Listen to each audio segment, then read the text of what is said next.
Hai guys, Assalamualaikum warahmatullahi wabarakatuh. Sebelumnya aku ucapkan terima kasih karena sudah klik video ini. Kasus pembunuhan Dina Oktaviani, pelaku ternyata sudah beristri dan memiliki anak. Di tengah jembatan situ masih jauh.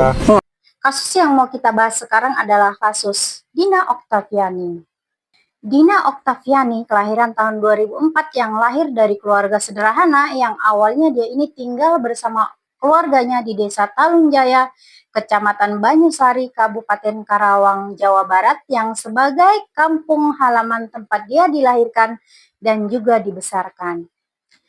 Dan setelah lulus SMA di tahun 2022 lalu, Dina ini mulai kuliah dan dia juga mau hidup mandiri dengan mulai mencari pekerjaan.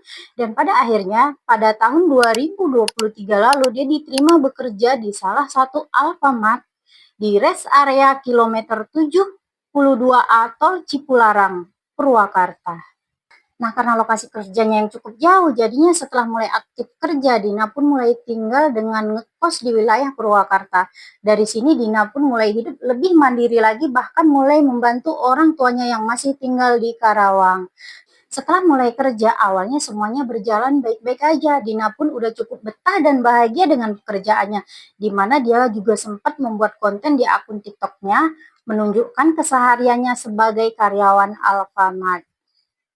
Di samping itu, kehidupan Dina pun mulai meranjak membaik. Selain membantu orang tuanya, Dina juga mulai bisa menabung dan memulai aktivitas hidup sehat dengan memulai rutin fitness dan olahraga di waktu senggangnya. Sedangkan di tempat kerjanya, Dina pun menjalin hubungan baik dengan sesama rekan kerjanya dan juga dengan atasannya. Salah satunya orang ini yang bernama Herianto yang menjabat sebagai wakil kepala toko, yang dimana nantinya dia inilah yang menjadi sebab akibat terjadinya kasus ini. Soal Herianto, awalnya dia tinggal dengan orang tuanya di Purwakarta yang pada sejak kecil Herianto ini dikenal sebagai anak yang baik dan pendiam, yang gak pernah punya masalah yang serius. Yang mana saat masih sekolah, Herianto yang punya minat di dunia otomotif, dia pun sempat sekolah di salah satu SMK yang ada di Purwakarta. Terus di tahun 2016 setelah lulus SMK, dia pun mulai bekerja sebagai mekanik. Tapi nggak berlangsung lama karena setelah setahun kerja sebagai mekanik di tahun 2017, Herianto pun mulai beralih dengan bekerja sebagai karyawan Alfamart yang ditempatkan di Alfamart yang ada di rest area kilometer 72A Tol Cipularang. Yang mana dia pun memulai karirnya itu sebagai karyawan biasa. Terus selama kerja di sana ya, dia ketemu lagi dengan seorang wanita yang sebagai teman sekolahnya dulu, yang juga sebagai karyawan Alfamart di situ. Jadinya mereka mulai cinlok dan setelah merasa cocok, akhirnya di tahun 2018 mereka pun menikah dan tinggal di Desa Wanawali, Kecamatan Cibatu, Kabupaten Purwakarta. Dari pernikahan ini mereka pun dikaruniai 2 anak. Tapi setelah kelahiran anak pertamanya, istri Herianto yang sebagai karyawan Alfamart di situ akhirnya memutuskan berhenti kerja karena mulai fokus kerja di rumah dan merawat anak mereka. Sedangkan Herianto masih tetap bekerja sebagai karyawan Alfamart. Terus setelah beberapa tahun kerja karena dedikasi dan prestasi kerjanya yang sebenarnya baik, jadinya jabatannya pun mulai naik dari tahun ke tahun. Sampai akhirnya di tahun 2025 ini dia pun dipercaya untuk menjabat sebagai wakil kepala toko. Di samping itu, sejak Dina menjadi karyawan di sana sejak tahun 2023 kemarin, dia pun sempat menjalin hubungan baik dengan Dina layaknya hubungan karyawan dengan atasannya. Tapi karena Dina emang dikenal cantik, apalagi ramah, malah Herianto ini baper. Dan secara diam-diam dia pun mulai menaruh suka. Sedangkan Dina yang gak menyadari itu semua tetap menjalin hubungan baik dengan Herianto. Yang mana mereka pun sering ngobrol layaknya temen yang awalnya semuanya masih berjalan baik-baik aja, nggak ada masalah apapun. Tapi itu awalnya, sebelum akhirnya Herianto yang awalnya emang sudah sejak lama memendam suka, ini pun menjadi awal mula dari kasus naas yang menimpa Dina. Sehari sebelum semuanya terjadi, di tanggal 4 Oktober tahun 2025, tepatnya di hari Sabtu setelah pulang kerja di jam 5 sore, Dina pun sempat pulang ke rumah orang tuanya ke Karawang, menggunakan motornya dengan menempuh sekitar 1 jam perjalanan. Nyampe di rumah, Dina pun sempat ketemu dan ngobrol dengan orang tuanya, di mana di situ orang tuanya nggak merasa ada tanda-tanda apapun dari Dina, yang semua normal-normal aja. Yang tanpa mereka sadari, itulah terakhir kalinya orang tuanya melihat Dina. Terus setelah ketemu orang tuanya malam itu, Dina pun berencana mau langsung pulang ke kosannya ke Purwakarta. Tapi sebelum pulang, karena di depan rumahnya ada pohon mangga, Dina pun sempat mengambil buah mangga untuk diberikan kepada teman-teman kerjanya di Alfamart. Nah, setelah itu Dina pun pamit dan balik ke kosannya yang ada di wilayah Purwakarta. Besoknya di tanggal 5 Oktober, tempatnya di hari Minggu, kayak biasa Dina pun masuk kerja dari pagi sampai sore. Begitu juga Herianto yang masuk di shift pagi, yang mana di hari itu ya sorenya dia juga itu udah pulang ke rumahnya yang memang seperti aktivitas biasanya. Tapi malamnya istrinya Herianto itu nggak di rumah karena ikut pengajian di rumah keluarganya. Jadinya Herianto di rumah cuma sendirian. Nah, karena ini entah apa yang dipikirkan, tiba-tiba dia kepikiran buat mancing Dina untuk datang ke rumahnya di malam itu. Jadinya dia pun langsung menghubungi Dina dengan alasan meminjam uang sebesar 1,5 juta. Nah, Dina ini pun bersedia untuk minjamkan dengan cara mentransfer uangnya kepada Herianto. Tapi Herianto ini meminta untuk si Dina ini tetap datang ke rumahnya. Dia mau dikasih secara cash ataupun ditransfer tapi di depan mukanya langsung. Yang intinya Herianto ini meminta Dina untuk harus datang ke rumahnya pada malam itu juga. Nah, karena udah malam, Dina pun sempat keberatan, apalagi dia pun masih capek karena baru pulang kerja. Tapi karena Herianto yang mulai maksa, akhirnya Dina pun setuju buat nganter uangnya ke rumah Herianto ini. Tapi sebelum berangkat, karena Dina ini biasanya selalu ngabarin ibunya kalau pergi kemanapun, apalagi malam hari, jadinya dia pun sempat menghubungi ibunya dengan mengatakan kalau dia mau pergi ke rumah Herianto sebagai atasannya untuk mengantarkan uang. Karena udah malam, pastinya ibunya pun khawatir, yang sempat keberatan bahkan melarang Dina untuk mengantarkan uangnya. Tapi Dina meyakinkan kalau Herianto ini katanya orangnya baik yang bisa dipercaya, karena ini ya ibunya pun terpaksa mengizinkan. Setelah itu Dina pun langsung berangkat menggunakan motornya yang langsung menuju ke rumah Herianto. Nyampe di sana Herianto pun langsung menyuruh Dina masuk di ruang tamu rumahnya. Habis itu mereka pun sempat mengobrol. Terus setelah Dina mengasih uangnya dengan cara ditransfer, Herianto yang makin bergairah melihat Dina di rumahnya dengan kondisi rumahnya yang kosong itu langsung melukin Dina. Dina yang kaget itu langsung berusaha melepaskan diri, bahkan berusaha melawan. Sedangkan Herianto yang justru makin kencengin pelukannya dengan memiting tubuh Dina. Sedangkan Dina yang udah panik itu mulai teriak. Karena panik, Herianto pun langsung membekap wajah Dina sampai Dina mulai melemah dan kehabisan nafas. Nah, setelah Dina yang udah nggak bergerak, Herianto pun mulai melakukan aksi bejatnya dengan melakukan, setelah selesai dan sadar kalau Dina udah nggak merespon lagi, yang ternyata udah nggak bernafas, dia pun mulai panik dan kebingungan sendiri. Terus di ujung kebingungannya dia pun mengambil perhiasan yang digunakan Dina berupa kalung, anting, cincin, jam tangan, dan juga 2 handphone milik Dina. Sedangkan barang-barang lainnya kayak pakaian, tas, sepatu, jas hujan itu langsung dibakar di depan rumahnya untuk menghilangkan jejak Dina di sana. Setelah itu dia kebingungan lagi gimana caranya membuang tubuh Dina yang masih berada di ruang tamu rumahnya. Sampai akhirnya dia pun langsung mengambil kardus ukuran besar yang langsung membungkus tubuh Dina menggunakan kardus yang dilapisi lakban. Setelah terbungkus rapi, dia pun mulai pergi berusaha menyewa mobil ke warga di sana, yang akhirnya dia pun mendapat pinjaman mobil yang disewa, yaitu mobil Toyota Avanza berwarna putih. Setelah itu mobil itu pun langsung dia bawa ke rumahnya, di mana di sana dia langsung masukin bungkusan kardus yang berisi tubuh Dina ke dalam mobil. Setelah beres dia pun langsung menghubungi kedua temannya untuk saat itu juga datang ke rumahnya untuk meminta bantuan. Sedangkan kedua temannya yang nggak tahu apapun itu langsung datang, dan sampai ke sana Herianto langsung menunjukin kardus yang katanya berisi bagong mati atau celeng, yang katanya juga kalau bagong itu kiriman goib dari orang lain yang harus dibuang. Temennya yang percaya, apalagi udah terlanjur datang ke sana, jadinya mereka pun ya setuju aja, di mana malam itu juga mereka langsung pergi. Sedangkan Herianto yang nyetir langsung mengarahkan mobilnya ke jembatan merah Bendungan Jatiluhur yang ada di Purwakarta. Nyampe di sana karena lokasinya yang sepi di malam hari, jadinya Herianto dibantu kedua temennya langsung membuang bungkusan itu dengan melemparnya ke sungai. Pas selesai mereka langsung balik. Nyampe di rumah, Herianto pun sempat ngasih masing-masing 50.000 untuk kedua temennya sebagai upah. Bukan cuma itu, Herianto pun sempat menitipkan 2 handphone milik Dina dan motor kepada temennya tersebut.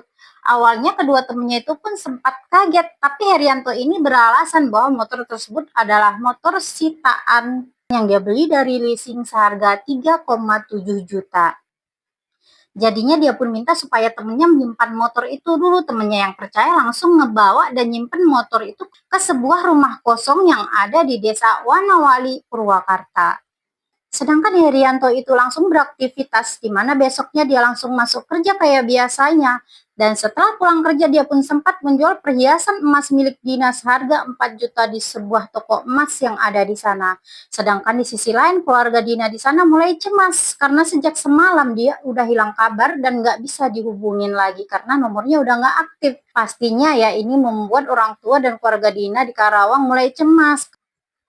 Karena Herianto ini tahu keluarga Dina udah mulai cemas, jadinya supaya nggak dicurigain, Herianto pun sempat mendatangi rumah ibunya Dina dengan pura-pura nanya di mana keberadaan Dina. Karena hari itu Dina nggak masuk kerja. Dan juga seolah-olah peduli dengan hilangnya Dina ini. Dan setelah itu dia langsung pulang. Sedangkan keluarga Dina yang saat itu udah benar-benar resah, akhirnya mereka pun melaporkan soal hilangnya Dina ini ke Polres Karawang. 2 hari setelah Dina hilang di tanggal 7 Oktober di hari Selasa, tempatnya di jam 6 pagi, warga yang sedang beraktivitas di pinggir Sungai Citarum yang ada di Desa Curug, Kecamatan Kelari, Kabupaten Karawang, itu sempat melihat objek aneh yang ngambang di sungai. Yang awalnya mereka sempat mengira itu manekin atau boneka yang hanyut. Tapi setelah dilihat-lihat, mereka pun mulai curiga jangan-jangan itu orang. Karena ini ya, mereka pun sempat mendekati dan melihat dari dekat. Nah, setelah dipastikan yang ternyata itu tubuh wanita tanpa pakaian. Pastinya ya, ini membuat mereka semua kaget yang langsung lari dan melapor ke Kades. Setelah itu Pak Kadesnya pun langsung melaporkan ke pihak kepolisian di Polres Karawang. Nggak lama kemudian polisi dan tim Inavis pun mulai berdatangan yang langsung melakukan evakuasi dengan melarikan tubuh wanita itu ke RSUD Kabupaten Karawang untuk diotopsi sekaligus menyelidiki identitasnya. Terus karena sebelumnya pihak keluarga Dina yang sempat melaporkan soal hilangnya Dina ke polisi, jadinya pihak kepolisian pun langsung menghubungi dan melaporkan temuan ini kepada keluarga Dina untuk memastikan apakah wanita yang ditemukan ini adalah Dina. Karena ini keluarga dan orang tua Dina pun langsung mendatangi RSUD untuk melihat langsung tubuh wanita yang ditemukan. Dan setelah dilihat yang ternyata benar itu adalah Dina. Ini membuat seluruh keluarga Dina menjadi syok, lemes, dan sangat berduka sekali. Apalagi yang paling menyedihkan yang membuat mereka semua nggak menyangka Dina akhirnya ditemukan di tanggal 7 Oktober 2025 yang mana itu hari kelahirannya yang lahir di tanggal 7 Oktober 2004 lalu. Yang harusnya di hari itu Dina ini sudah genap berusia 21 tahun. Terus setelah Dina ditemukan, kabar ini pun langsung menyebar dan membuat semuanya pada kaget, termasuk teman-temannya Dina di Alfamart. Sedangkan Herianto mulai panik nggak karuan, apalagi dia tahu polisi mulai bergerak untuk memburu pelakunya. Karena ini supaya nggak dicurigai, Herianto pun sempat mendatangi rumah ibunya Dina di Karawang, di mana di sana dia bersandiwara dengan pura-pura terpukul dengan apa yang terjadi kepada Dina.